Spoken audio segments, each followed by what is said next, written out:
Well, hello boys and girls, you join me today on the amazing Yamaha MT-10.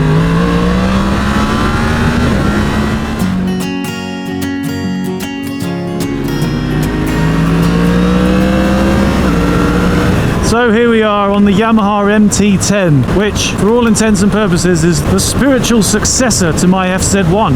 It shares a lot of the same componentry, including the same engine as the YZF R1, albeit slightly detuned for more low to mid-range torquey action, which for people like me who want the smoothness of an inline four and the torque of a twin, sounds absolutely perfect on paper. Question is, how is it in real life? It sounds absolutely awesome. This of course is the inline 4-cylinder crossplane motor, as already said, out of the R1, which means it has an alternating firing pattern, which gives it that crazy brrrt sound that it has, to kind of almost make it sound like a twin. So we're already getting somewhat nearer to my potential sweet spot between twin and four. In the cockpit here we've got this, to be honest, I think rather nasty silver looking plastic trim on the front of the tank there, made to look yet more nasty by this lovely matte stuff that's just in front of it, the kind of slightly metallic gunmetal finish. We've got the rather lovely, beautifully sharp TFT display. So, and on this we've got average fuel consumption, current fuel consumption, speed, rev counter along the top, the little QS there telling us that the factory fitted quick shifter is turned on. Not sure how and if you can turn that off, but that's the way it is. We've got this lovely little gear indicator here, tells us we're in fourth, and obviously one down is third and one up is fifth. I mean, thanks for that, Yamaha. I probably could have figured that out, but cheers for the help anyway. And then the fuel gauge over the right there, and the clock in the top. We've also got the little displays down the bottom telling us about our power modes and traction control modes. A little bit of a roll-on test here. I'm in fourth gear doing 70 kilometers an hour, so that's about 45 miles per hour. Tiny little bit of lumpiness down at the bottom there, but it just surges forwards. That power delivery is lovely. As for controls on the bars here, on these fat bar style tapered bars, we've got on the left hand side headlight controls, push button to flash, up rocker switch to go to full beam. We've also got the mode button on the top here where the flash button would normally be. If we push that in, it cycles through the different mode options on the screen there. If we then use the toggle here, which is used to select things, obviously while we're moving along, that's disabled. So I think if we pull up here, we can now select through these modes. So we've got mode A, which gives us power 1, traction control 1, and suspension level A1. Mode B gives us power level 3, traction control 3, suspension still on A1. Mode C gives us power 2, traction control 3, mode 1, and then mode D gives us power control 3, traction control 3, and suspension level 3. I can't remember which way round those are, but one of them is crazy aggressive, the other one not so. Let's try mode A, shall we? Okay, by the way that's feeling coming on and off the throttle, I would say mode A is almost certainly the more aggressive mode. That's definitely the aggressive throttling. That's proper punchy. Oh, and the torque is definitely a lot more readily available than on my FZ1. Although the mapping is still relatively smooth. The ride of the bike so far is really nice and smooth. Tiny little bit of a buzz through the seat from the engine, almost nothing on the handlebars. I mean, at low revs, we're doing 4,000 right now, but if I give it some beans, yeah, the buzz through the seat takes on a whole new intensity, but there are 160 horsepower surging towards that back wheel, so I'm going to expect to catch a few of them in the knackers. There's some kind of a light popping up on the dash here when I get over 5,000 RPM. I'm guessing that's a shift light, the first bend of the experience. It wasn't really the tightest of bends, but the bike feels very composed, very planted and solid as I climb around on it. Yeah, it's very, very tight, but I'm just going to pull over because I don't want to kill myself on this test ride and I can't afford to buy the bike, so I'm just going to go into the modes. We'll go for mode D for a try, see how soft that really is. Yeah, that's much, much softer. Question is whether it's too soft. I do like that sound of the engine though, that brrrr. It's not as lumpy as a twin, but it's definitely more interesting sounding than the ordinary hum of a 4-cylinder. With a nice trumpety can on, this would sound the absolute business. Okay, so I interrupted myself halfway through the controls. Also on the left here, we've got the hazard 4-ways, we've got the buttons for the cruise control, and we've got the horn. And then on the right-hand side, very Spartan, we've got a little thumb dial which you can use to change what's being displayed on the dash. So we can go through, we can have temperature, A and C, that's air temperature and coolant temperature, 2 trip counters, overall trip counter. This bike's currently only done 380 kilometers since new. And fuel consumed, I'm guessing, it's used up 29.2 litres of petrol already. And then also on the right there is the stop and the start button. And that's it for controls on the bar. Obviously there's also the adjustable brake lever and the not so adjustable clutch lever. Standard Yamaha fare. So even with the softer setting, still got a fair old bit of poke, but the transition from off the throttle back to on again, that's very much improved since the last time I rode a new Yamaha in 2017, I think it was. But I don't understand, why can't we have this as an entrance into the fueling and then ramp up to the higher performance, rather than having to choose one end or the other? So you can have high performance with a horrible start, or you can have soft without ever reaching full power. With that in mind, I'm just going to pull over and we'll go for a middle of the road option for the rest of this test. So press the mode button, cycle through to mode. And obviously you can change these individual settings within the modes if you wanted to customize things yourself, but we'll go for mode C, shall we? Here we go, that'll do. Let's see how much pasty we can put down with this. Traction control, trying to stop the wheelie there as it just launched the front wheel up. That was a pure power wheelie. I made no effort whatsoever to bring the front up there. So wheelies in first, very easy indeed. Also felt like it was coming up pretty quick there as well, because the wheelbase of this bike is actually a bit shorter than my FZ1, which means that the extra power it's putting down feels like even more because of the short wheelbase, and it feels much more sprightly, much more agile. Yep, lifts the front wheel in second without a trouble either. That is that is an impressive amount of torque. This is a proper wheelie machine, isn't it? But not being the most practiced at wheeling bikes, I think I'll leave the wheelies where they are for now. We'll not try it again. But good to see that if you're a cretin like me who doesn't really know what you're doing with the front wheel in the air, you can of course rely on the electrics to help you out and keep everything in order if you should happen to accidentally loft your front wheel skywards. A bit of low-level test as we go past the kindergarten here. The fueling in mode C here is a little bit jerky on and off. Trying to keep the speed down. But the engine is tugging along nice and smoothly at just over 2000 RPM.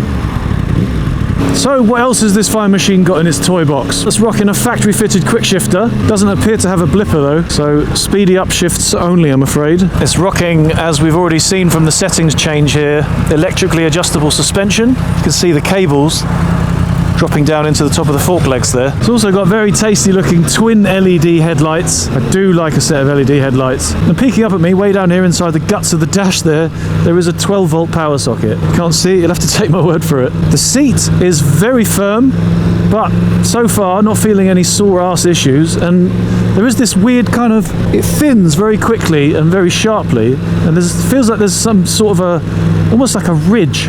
As you move forwards, suddenly you're on the bones of your hips, and then just a couple of inches backwards feels like you're back on your ass again, but you're getting, yeah, there's something weird about the seat. Hard to explain.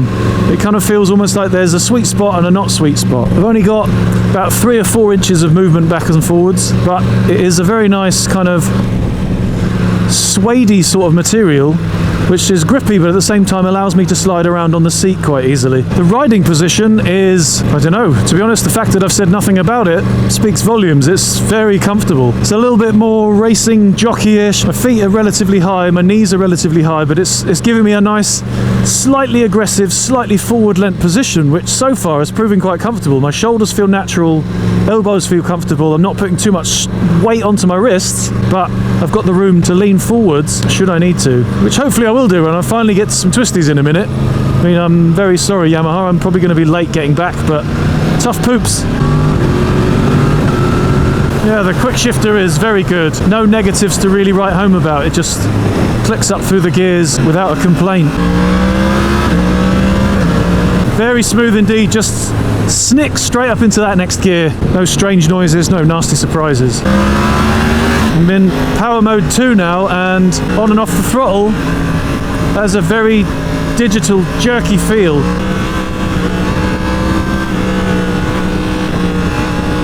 Annoying the crap out of the guy in front of me now. So there is the jerky stop-start. It's going to sound weird, but it seems like the edges of it have been rounded off a little bit. It's jerky, but it's like a pebble is to a brick.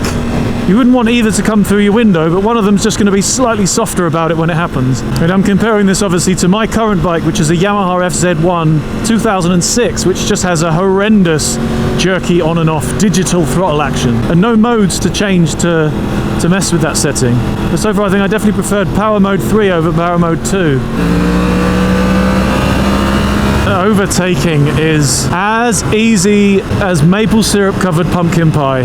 While I'm slowed down here, I think I'm going to change that power mode back because I would prefer to enjoy this ride. So mode button down to power, click the button to go back to 3, and then we're good. Brakes seem like they do a pretty solid job of hauling everything up. Feels nice and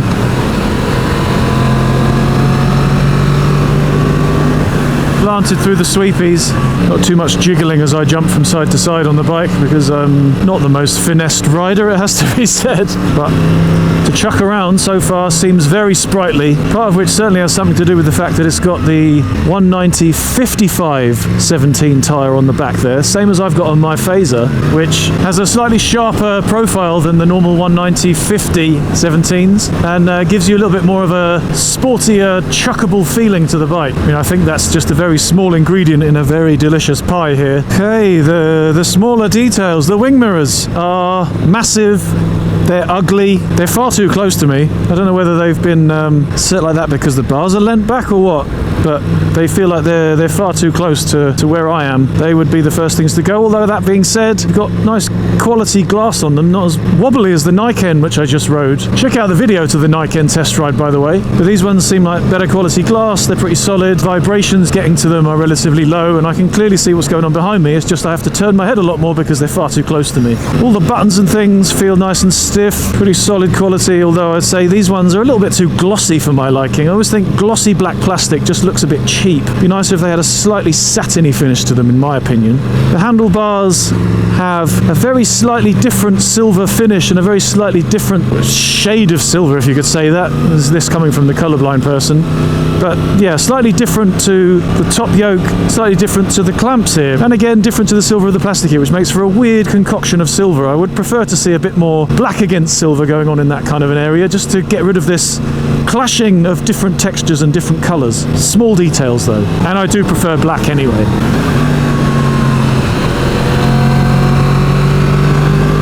Throttle response is much better in this Power 3. Still a tiny little shove as you come back onto the power, and a little bit of a clonk as you come off it, but much more rideable than 2 or 1.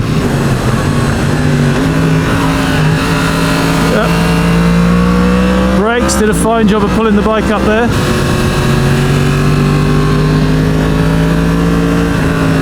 A little bit of mud on the road there, but brakes took control of it for me. Confidence inspiring, stable feeling through the corners there.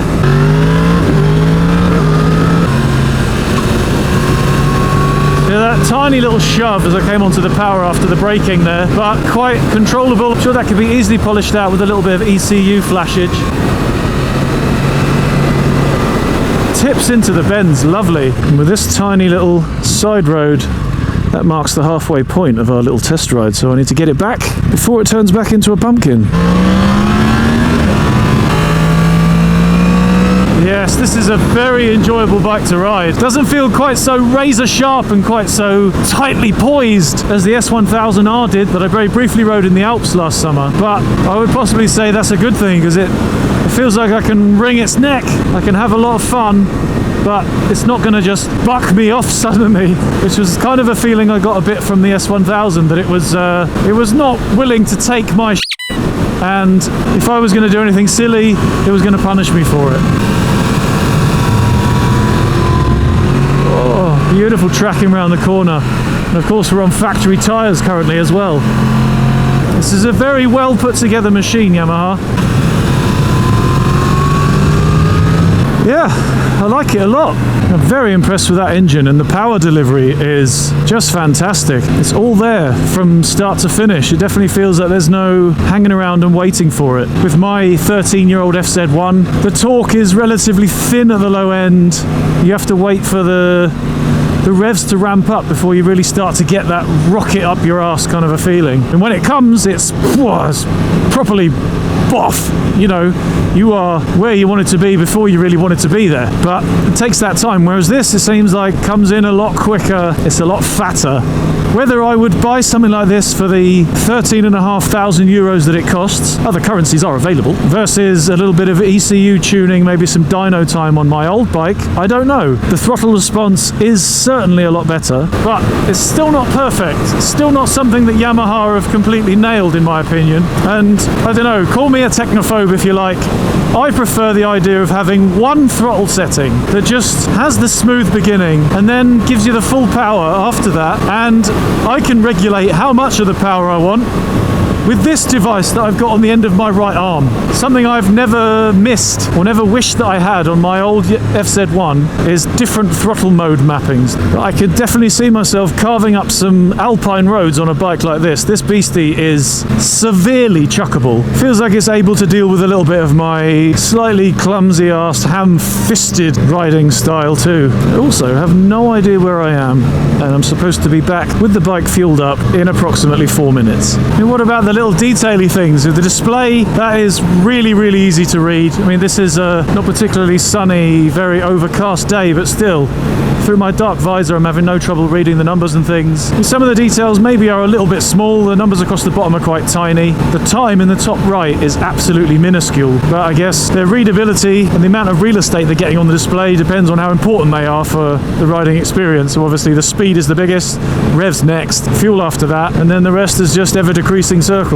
Otherwise, what have I forgotten? Yeah, we've got LED indicators, that's nice. We're also rocking Brembo radial mounted brakes on the front, and as far as I remember, a set of Nissin twin pots on the back. But to be honest, I haven't touched the back brakes since I've been on this ride, so I might as well give that a go. Yeah, that's pretty sharp actually, not bad. Didn't even kick the ABS in either. Right then, so that brings us to the end of my ride. Need to stick some fuel in this thing before I give it back. But I have been AndyManCam. This has been the amazing Yamaha MT-10, and you have been a wonderful audience. So thank you very much for watching. I'll see you next time. Ta-ra. I'm going to wave because that bloke's looking at me funny.